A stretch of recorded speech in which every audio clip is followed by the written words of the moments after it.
ത്രിയേകദൈവത്തിൻ്റെ അതിപരിശുദ്ധ നാമം വാഴ്ത്തപ്പെടുമാറാകട്ടെ. കർത്താവിൽ പ്രിയ വിശ്വാസികളുടെ സമൂഹമേ, നിങ്ങളെ ഏവരെയും ഉയർത്തെഴുന്നേറ്റവനായ കർത്താവായ യേശു ക്രിസ്തുവിന്റെ നാമത്തിൽ വളരെ സ്നേഹത്തോടെ വിനയത്തോടെ പ്രഭാതവചനത്തിലേക്ക് സ്വാഗതം ചെയ്യുന്നു. ഇന്നത്തെ ദിവസം 12 മെയ് 2026, ഈ മാസത്തെ 12ാമത്തെ ദിവസം, ഈ വർഷത്തിലെ 132ാമത്തെ ദിവസം, ഉയർപ്പിന് ശേഷം ഉള്ള 38ാമത്തെ ദിവസമാണ്. ഇന്ന് 503ാമത്തെ എപ്പിസോഡ് പബ്ലിഷ് ചെയ്യുന്നതിനായി ദൈവത്തിൽ ശരണപ്പെടുന്നു. ഇന്നത്തെ ധ്യാന വിഷയം: പരേതർക്ക് വേണ്ടി പ്രാർത്ഥിക്കണമോ? പരേതർക്ക് വേണ്ടി പ്രാർത്ഥിക്കണമോ? ഉത്തരം ലഭിക്കുവാൻ ആരും ആഗ്രഹിക്കുന്ന ഒരു പ്രധാന ചോദ്യമാണ് മരണമടഞ്ഞവർക്ക് വേണ്ടി പ്രാർത്ഥിക്കണമോ? പരലോകത്തിൽ പാപത്തിന് ക്ഷമ ലഭിക്കുന്നതിനെ പറ്റി ചില പരാമർശങ്ങൾ നടത്തിയത് ബോധ്യമാകുന്നില്ലെങ്കിൽ ഒരു മറുചോദ്യം മൂലം മറുപടിയാകും എന്ന് പ്രത്യാശിക്കുകയാണ്.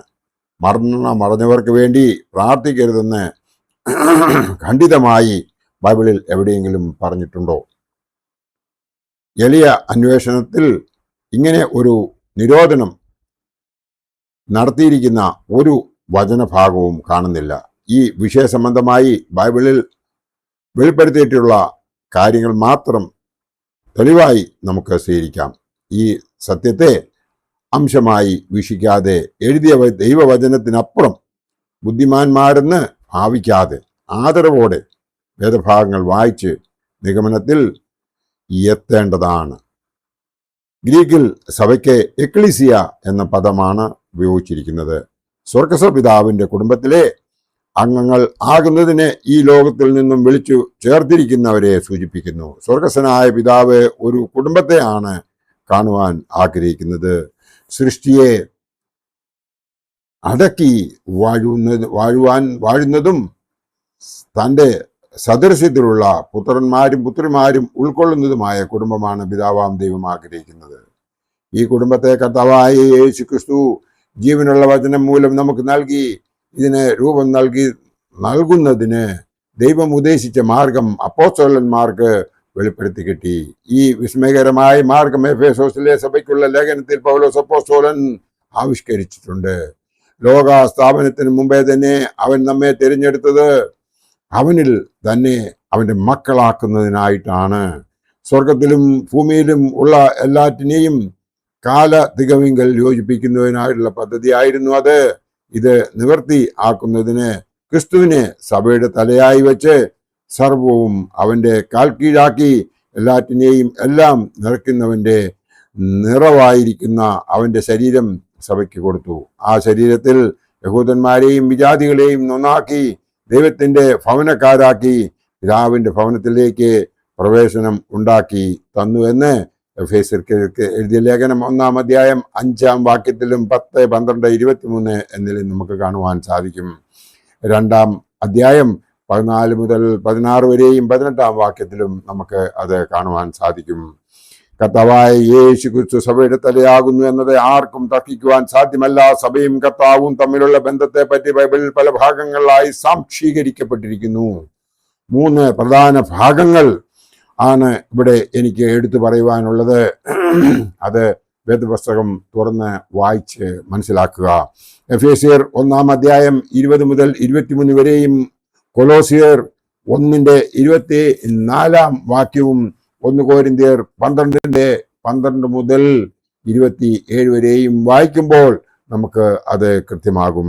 ഈ സഭയിലെ അംഗങ്ങൾ ഗർഭകാലത്തുള്ളവരുടെയും സംസാര ലോകത്തുള്ളവരുടെയും കടന്നുപോയവരുടെയും സ്വർഗീയ ഗണത്തിന്റെയും കൂട്ടമാണ് എന്ന് ഒരിക്കൽ കൂടി അടിവരയിട്ട് പ്രസ്താവിക്കുന്നു. നാം യേശുവിന്റെ ശരീരത്തിലെ അംഗങ്ങളാണ്. എഫേസ്യർ 5:30 അത് പറഞ്ഞിട്ടുണ്ട്. ശരീരത്തിൽ പല പ്രവർത്തനങ്ങളോടും കൂടിയ അവയവങ്ങൾ ഉള്ളതുപോലെ ദൈവത്തിന്റെ സഭയിലും പല പ്രവർത്തനങ്ങളുള്ള അവയവങ്ങളാണ് വിശ്വാസികളായ സഭാമക്കൾ. സഭയിൽ പ്രത്യേകം അധികാരികളെയും ചുമതലക്കാരെയും ശുശ്രൂഷക്കാരെയും നിയമിച്ചിരിക്കുന്നത് പലവിധ പ്രവർത്തനങ്ങൾക്ക് വേണ്ടിയാണ്. സഭയുടെ അല്ലെങ്കിൽ ക്രിസ്തുവിന്റെ ശരീരത്തിലെ സജീവരും കടന്നുപോയ വിശ്വാസികളും അന്ത്യം വരെയുള്ള പൂർണ്ണ വളർച്ചയ്ക്ക് വേണ്ടിയാണ് നിലകൊള്ളുന്നത്. ക്രിസ്തുവിന്റെ ശരീരത്തിന്റെ അംഗം ആകാതെയും തൻ്റെ തിരുശരീരങ്ങൾ ഭക്ഷിക്കാതെയും ഈ സഭയിൽ അംഗമാകുവാൻ സാധിക്കുകയില്ല.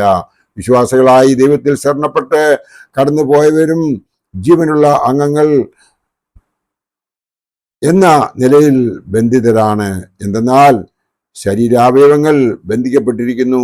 ശരീരാവയവങ്ങൾ പരസ്പരം യോജിച്ചിരിക്കുകയും പരിപോഷിപ്പിക്കപ്പെടുകയും ചെയ്യുന്നത് പോലെ പ്രാർത്ഥനയാകുന്ന കൂട്ടായ്മയിൽ കൂട്ടം കൂടി പരസ്പരം യോജിപ്പിക്കപ്പെടുകയും പോഷിപ്പിക്കപ്പെടുകയും ചെയ്യുന്നുവെന്ന് നമുക്ക് ഏവർക്കും അറിയാം.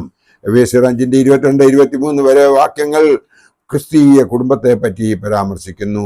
അതായത് എഫേസ്യർക്കെഴുതിയ ലേഖനം 5-ാം അധ്യായം 22-ാം വാക്യം മുതൽ 33 വരെയുള്ള വാക്യങ്ങൾ ക്രിസ്തീയ കുടുംബ ജീവിതത്തെ പറ്റി പരാമർശിക്കുന്നു.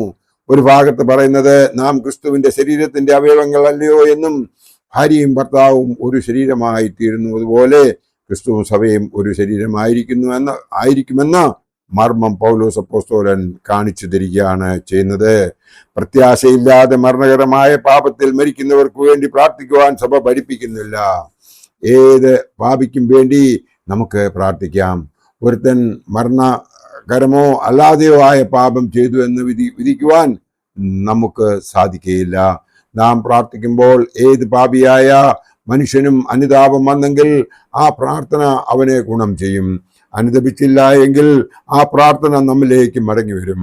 ശിഷ്യന്മാരെ കർത്താവ് പറഞ്ഞയക്കുമ്പോൾ ഭവനത്തിൽ ചെന്ന് വീടിന് വന്ദനം പറയണമെന്നും യോഗ്യതയുണ്ടെങ്കിൽ സമാധാനം അതിന്മേൽ വരട്ടെ എന്നും ഇല്ലെങ്കിൽ സമാധാനം നിങ്ങളിലേക്ക് മടങ്ങിപ്പോരട്ടെ എന്നുമുള്ള കൽപ്പന ഇവിടെ ബാധകമാകും. മത്തായി ശ്ലീഹായുടെ രക്ഷാസുവിശേഷം 10-ാം അധ്യായം 13 അതെടുത്ത് പറയുന്നുണ്ട്.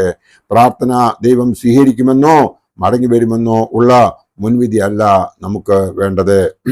എബ്രായർക്ക് എഴുതിയ ലേഖനം 11-ാം അധ്യായത്തിൽ പഴയ നിയമ വിശുദ്ധന്മാരെ പറ്റി നീണ്ട പരാമർശം കാണുന്നു. ഹാബേൽ, ഹാനോക്ക്, നോഹ, അബ്രഹാം, സാറ, ഇസഹാക്ക്, യാക്കോബ്, മോശ, യോശുവ എന്നിവരുടെ വിശ്വാസം കണക്കിലെടുക്കുന്നു. വിശ്വാസത്താൽ ഹാബേൽ ദൈവത്തിന് ഉത്തമമായ യാഗം കഴിച്ചു. അതിനാൽ അവന് നീതിമാൻ എന്ന സാക്ഷ്യം ലഭിച്ചു. ദൈവം അവന്റെ വഴിപാടിന് സാക്ഷ്യം കൽപ്പിച്ചു. മരിച്ച ശേഷവും അവൻ വിശ്വാസത്താൽ സംസാരിച്ചു കൊണ്ടിരിക്കുന്നു. ഈ വാക്യം വർത്തമാനകാലത്തെ സൂചിപ്പിക്കുന്നു. അതായത് എബ്രായർ 11:4 സംസാരിച്ചു കൊണ്ടിരിക്കുക എന്നർത്ഥമാക്കുന്നത് ജീവനോടെ ഇരിക്കുന്ന ആത്മാവിനെ ഉദ്ദേശിച്ചാണ്. വീണ്ടും എബ്രായർ 12:1 എഴുതിയിരിക്കുന്നു, ആകയാൽ നാമും സാക്ഷികളുടെ ഇത്ര വലിയ സമൂഹം നമുക്ക് ചുറ്റും നിൽക്കുന്നത് കൊണ്ട് സകല ഭാരവും മുറുകെ പറ്റുന്ന പാപവും വിട്ട് നമുക്ക് മുമ്പിൽ വെച്ചിരിക്കുന്ന ഓട്ടം സ്ഥിരതയോടെ ഓടുക എന്നാണ്. ഈ വാക്യം നമ്മെ ഓർമ്മിപ്പിക്കുന്നത് മനുഷ്യ ശരീരത്തിൽ ദൃശ്യവും അദൃശ്യവുമായ ഘടകങ്ങൾ ഒത്തുചേർന്ന് പ്രവർത്തിക്കുന്നത് പോലെ ക്രിസ്തുവിന്റെ ശരീരമാകുന്ന സഭയിൽ ദൃശ്യമായ ജീവനുള്ളവരും അദൃശ്യരായ കടന്നുപോയ വിശുദ്ധന്മാരും വിശ്വാസികളും പരസ്പരം സഹകരിച്ചും പോഷിപ്പിച്ചും വ്യാപരിക്കുന്നു എന്നതാണ്. അതിനാൽ വാങ്ങിപ്പോയവർക്ക് വേണ്ടി നാം പ്രാർത്ഥിക്കുവാൻ കടപ്പെട്ടിരിക്കുന്നു. നാം ഓരോരുത്തരും നമ്മളെ വാങ്ങിപ്പോയവർക്ക് വേണ്ടിയിട്ട് പ്രാർത്ഥിക്കുന്നുവെങ്കിൽ അവർ നമുക്ക് വേണ്ടി മധ്യസ്ഥത യാചിക്കും. കാരണം അവൻ ദൈവത്തിന് എപ്പോഴും സ്തുതി പറഞ്ഞുകൊണ്ടിരിക്കുന്ന ഒരു ആത്മാവ് ആയിരിക്കും. അങ്ങനെ ദൈവത്തിൻ്റെ മുമ്പിൽ തന്നെത്താൻ സമർപ്പിച്ചിരിക്കുന്ന ഒരു ആത്മാവ് നമുക്ക് വേണ്ടി യാചിക്കുമ്പോൾ, മധ്യസ്ഥത യാചിക്കുമ്പോൾ അത് ദൈവം സ്വീകരിക്കും. അതുപോലെ അവൻ്റെ അറിവോട് മറുകൂടാതെയും അല്ലെങ്കിൽ അവളുടെ അറിവോട് മറുകൂടാതെയും മനസ്സുകൂടാതെയും ചെയ്തു പോയിട്ടുള്ള പാപങ്ങളെ ക്ഷമിക്കണമെന്നുണ്ടെങ്കിൽ നമ്മളുടെ പ്രാർത്ഥന വളരെ ആവശ്യമാണ്. ആയതിനാൽ മരിച്ചവർക്ക് വേണ്ടി നാം സദാ പ്രാർത്ഥിച്ചുകൊണ്ടിരിക്കണമെന്ന് മാത്രം ഈ അവസരത്തിൽ ഓർപ്പിച്ചുകൊണ്ട് എൻ്റെ വാക്കുകൾ ഇവിടെ ഉപസംഹരിക്കട്ടെ. ദൈവം നമ്മളെ എല്ലാവരെയും അനുഗ്രഹിക്കട്ടെ. നന്ദി, നമസ്കാരം.